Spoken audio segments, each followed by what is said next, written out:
Plusieurs maisons écroulées, des toitures emportées, tel est le bilan des dégâts causés par les fortes pluies, accompagnés des vents violents qui s'abattent au Katanga. À Lubumbashi, c'est la commune Kampemba qui est le plus touchée.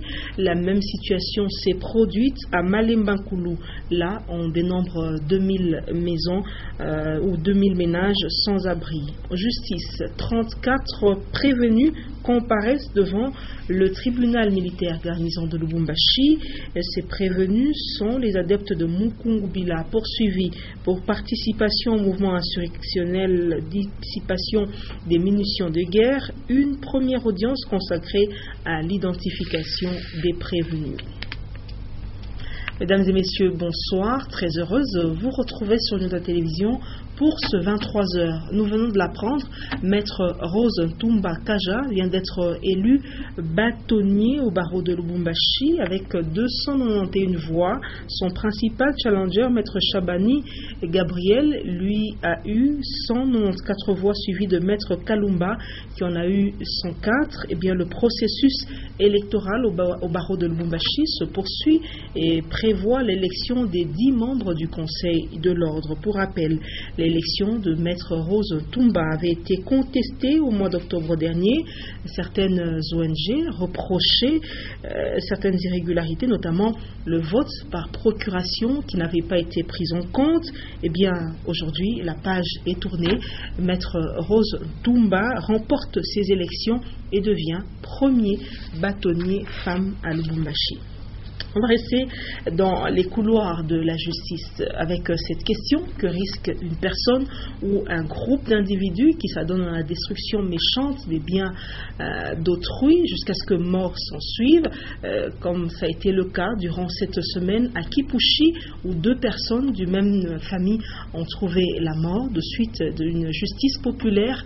Tentative de réponse dans ce reportage de Jean-Paul Malimba et Sylvie Moussa. Il arrive de temps en temps, on assiste à des destructions des biens des gens, soit par un ou un groupe d'individus. Et le dernier cas en date, c'est ces maisons brûlées et détruites à Kipushi en dépit de semaines. C'est ce que d'aucuns appellent justice populaire. Se rendre justice est prohibé.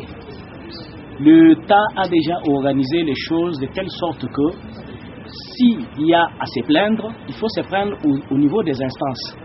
Mais que risquent toutes ces personnes qui s'en prennent à d'autres personnes et à leurs biens jusqu'à les anéantir totalement? Non seulement qu'il y a eu, en ce qui concerne le cas que nous déplorons, non seulement qu'il y a eu destruction, il y a eu encore mort d'homme. Vous voyez un peu, il y a cumul d'infractions, ce qui fait qu'il y a la gravité dans le fait qu'on est en train de reprocher au commun de mortels. La plupart des fois, ces personnes commettent toute une série d'infractions par le seul souci de nuire à l'autre et risquent plusieurs années de prison. Avec la gravité, la mort d'homme, de part et d'autre, je crois, si je ne m'abuse, si ma mémoire ne me trahit pas, ça pourra aller être même atteindre 20 ans de servitude principale. Dans le souci de protéger les personnes et leurs biens, la loi se dote de plusieurs instruments pour décourager toutes ces personnes. Justice, toujours, c'est ce mercredi 21 janvier qu'a débuté le procès des adeptes de Mukungubila au tribunal militaire garnison de Lubumbashi. 34 prévenus au total sont poursuivis, entre autres pour participation au mouvement insurrectionnel et dissipation des munitions de guerre. Pour cette première séance, on a procédé à l'identification des prévenus. Reportage Consolat Kanja Makolovera.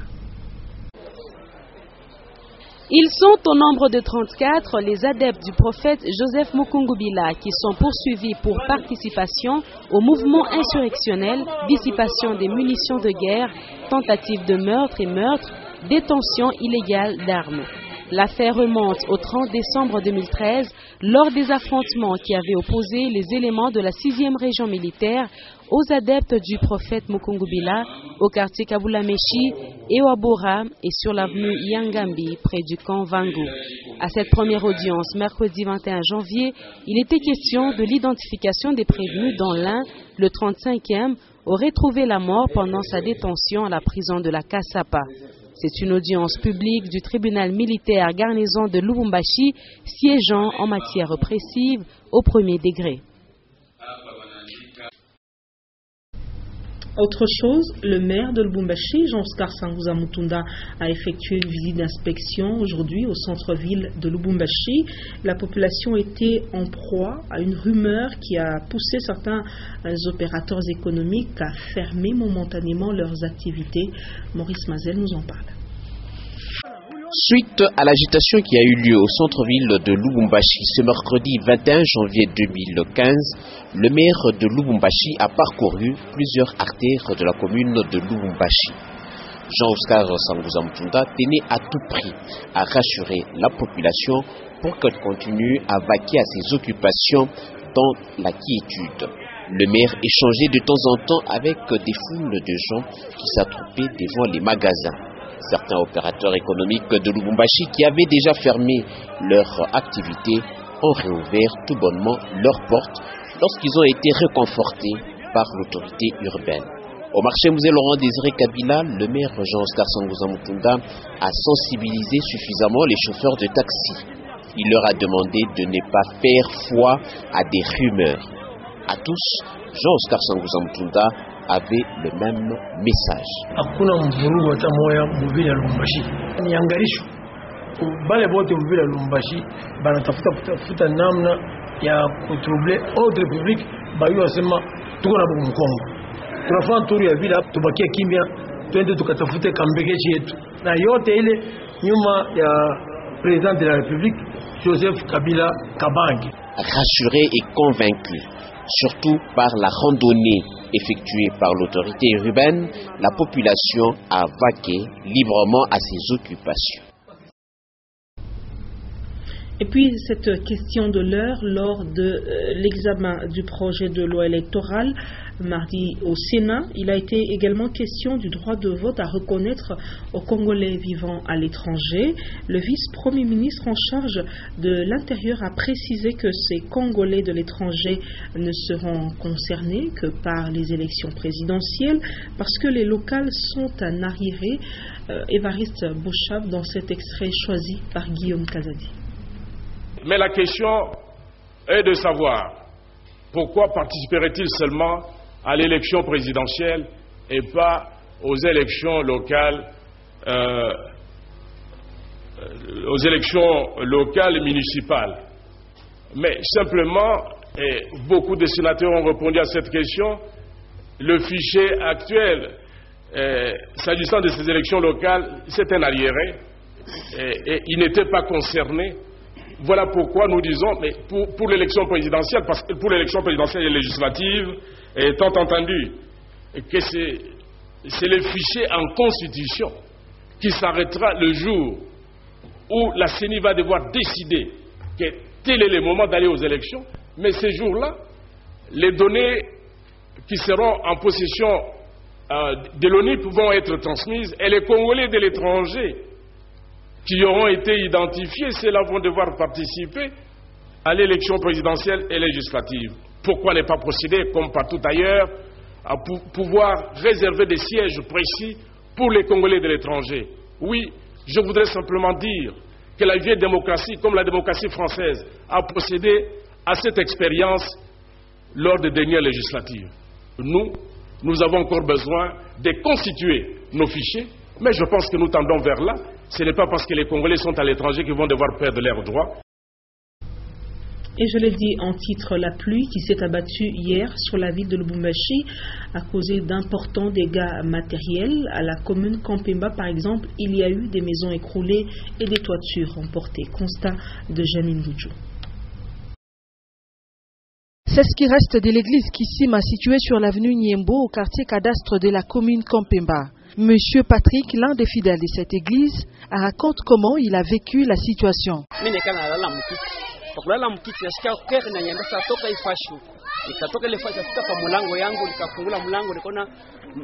J'étais dans la maison, à un moment donné je suis sorti, j'ai vu une quarantaine d'étoiles dans les airs. J'ai eu peur et je suis parti me coucher sous un arbre. Le vent était très violent. Bila kwangu vile sana sava ifo nijisove sasa nilikuwa peke yangu batoto abakuwa bakwaze ndio nikakimbia chini ya mti nikajisove kwa. Très ému, le pasteur a manqué des mots pour exprimer son regret. À quelques mètres de là, c'est une autre église complètement détruite. Cette pluie, qui était accompagnée d'un vent violent, a aussi emporté les toitures de plusieurs maisons. Certaines familles sont allées trouver refuge ailleurs, mais d'autres, ne sachant pas où aller, se sont résignées de rester chez soi. Même les constructions faites en matériaux durables n'ont pas été épargnées. Et dans la matinée de ce mercredi 21 janvier, quelques services humanitaires étaient dans ces quartiers pour faire un état des lieux des dégâts.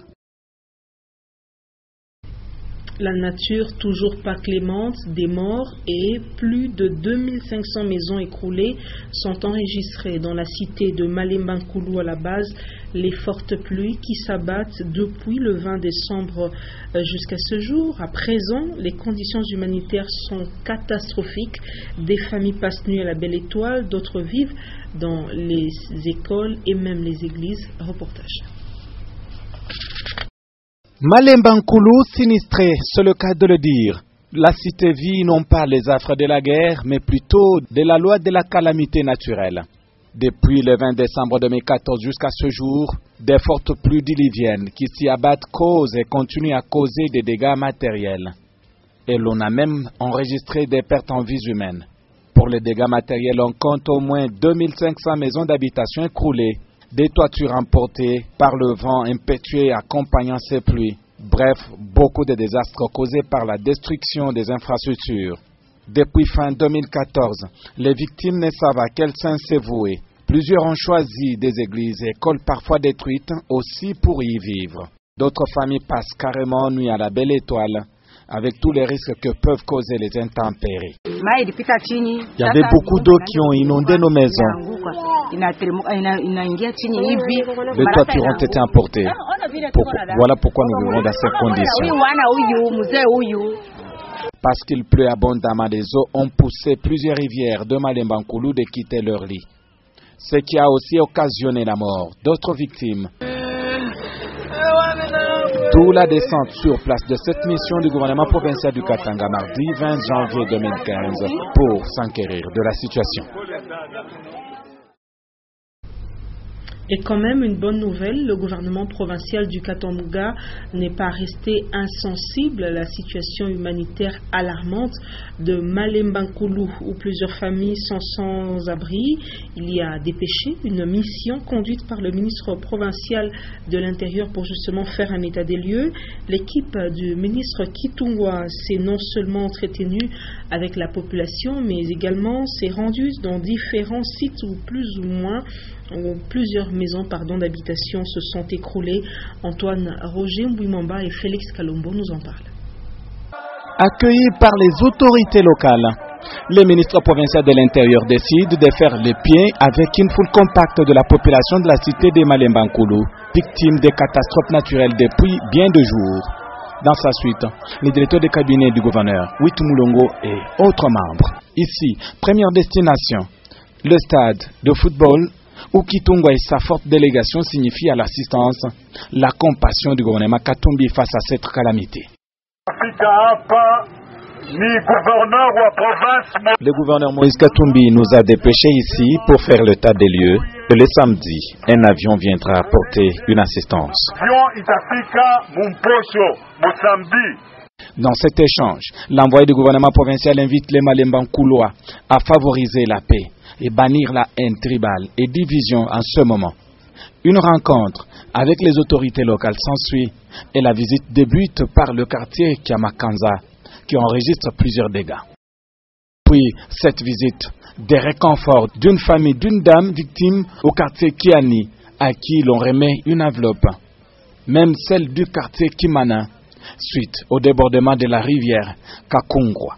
Les écoles primaires Epé Madika, Epé Tata et Institut Kimondwe n'ont pas été oubliés.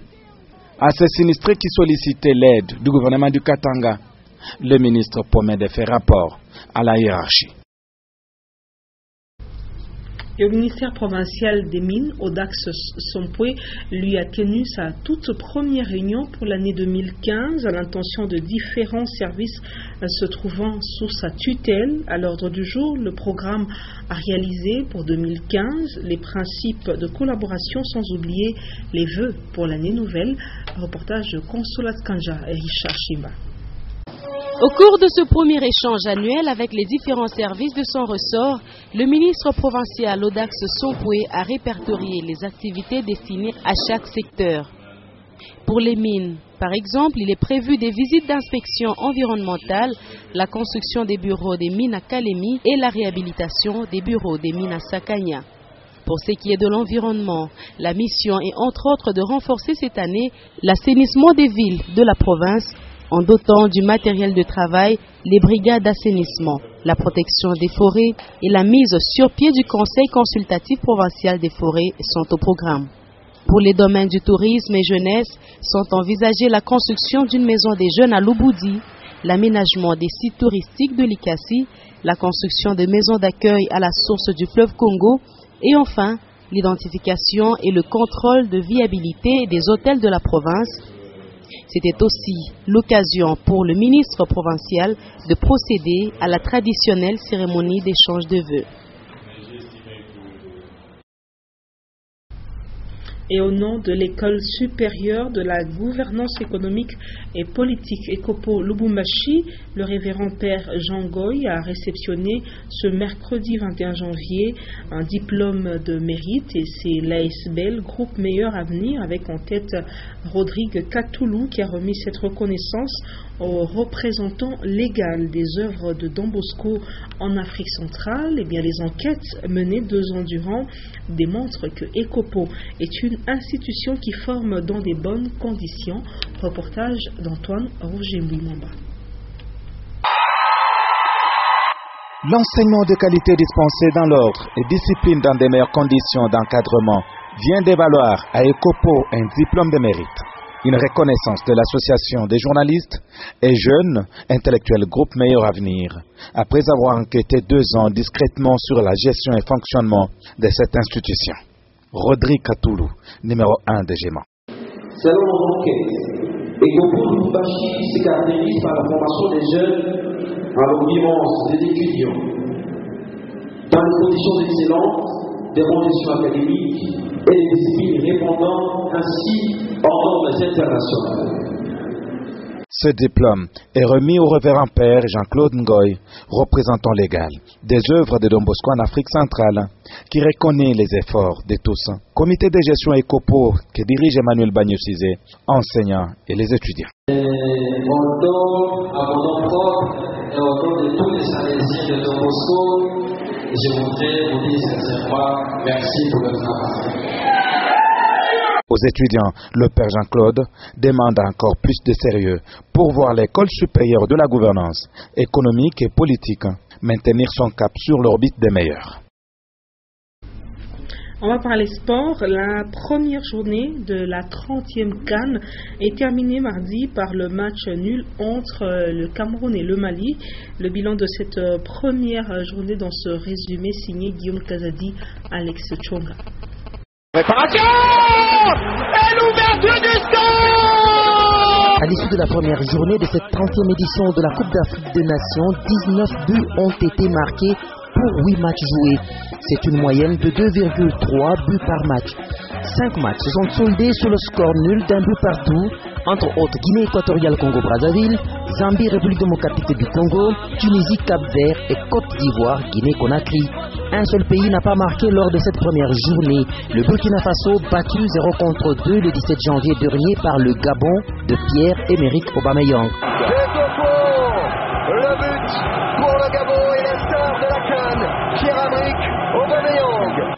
Le plus grand score de la journée a été réalisé par l'Algérie, vainqueur de l'Afrique du Sud, 3-1 le 19 janvier. Place désormais à la 2e journée qui peut déjà qualifier pour les quarts de finale le Gabon, le Sénégal et l'Algérie en cas de victoire.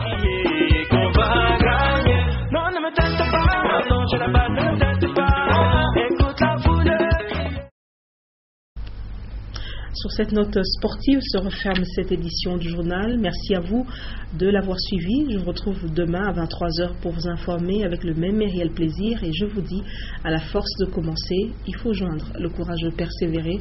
Au revoir, à demain.